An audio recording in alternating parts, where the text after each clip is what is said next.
Dhammapada verse 32. Nigamavasitissa Thera vatu. Apamadarato bhikkhu. Pamade vayadasiva. Ababo arihanaya Nibbana santike.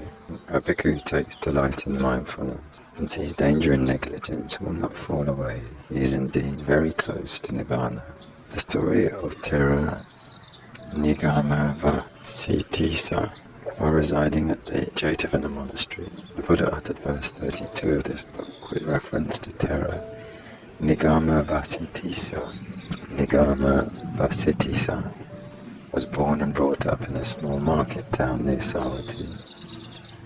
After becoming a bhikkhu, he lived a very simple life with very few wants. For alms food, he used to go to the village where his relatives were staying and took whatever was offered to him. He kept away from big occasions, even when Anathapindika and King Pasenadi of Kosala made offerings on a grand scale. The Thera did not go. Some bhikkhus then started talking about the Thera, that he kept close to his relatives and that he did not care to go even when people like Anathapindika and King Pasenadi were making offerings on a grand scale. When the Buddha was told about this, he sent for the Thera and asked him. The Thera respectfully explained to the Buddha that it was true he frequently went to his village, but it was only to get alms food. That when he had received enough food, he did not go any further, and that he never cared whether the food was delicious or not.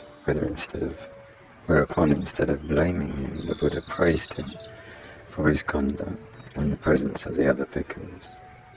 He also told them to live contentedly with only a few wants is in conformity with the practice of the Buddha and the noble ones, the Aryas, and that all bhikkhus should indeed be like Theratissa from the small market town.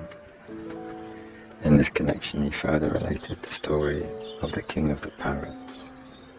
Once upon a time, the king of the parrots lived in a grove of fig trees on the banks of the Ganges river with a large number of his followers. When the fruits were eaten, all the parrots left the grove except for the parrot king, who was well contented with whatever was left in the tree where he dwelt, be it shoot or leaf or bark. Sakka, knowing this and wanting to test the virtue of the parrot king, withered up the tree by his supernormal power. And assuming the form of geese, Sakka and his queen, Sujata, came to where the parrot king was, and asked him why he did not leave the old withered tree, as the others had done, and why he did not go to other trees, which were still bearing fruits. And the parrot king replied, because of a feeling of gratitude towards the tree, I did not leave, and as long as I could get just enough food to sustain myself, I shall not forsake it. It would be ungrateful for me to desert this tree, even though it be inanimate. Much impressed by this reply, Sakka revealed himself. He took water from the Ganges and poured it over the withered fig tree, and instantly it was rejuvenated. It stood with branches lush and green, and fully decked with fruits.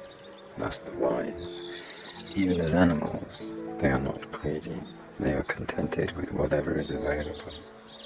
The parrot king in the story was the Buddha himself. Sakka was Anuruddha. The Buddha spoke this verse. A bhikkhu who takes delight in mindfulness and sees danger and negligence will not fall away. He is indeed very close to Nibbana. Theratissa then attained Arhatship.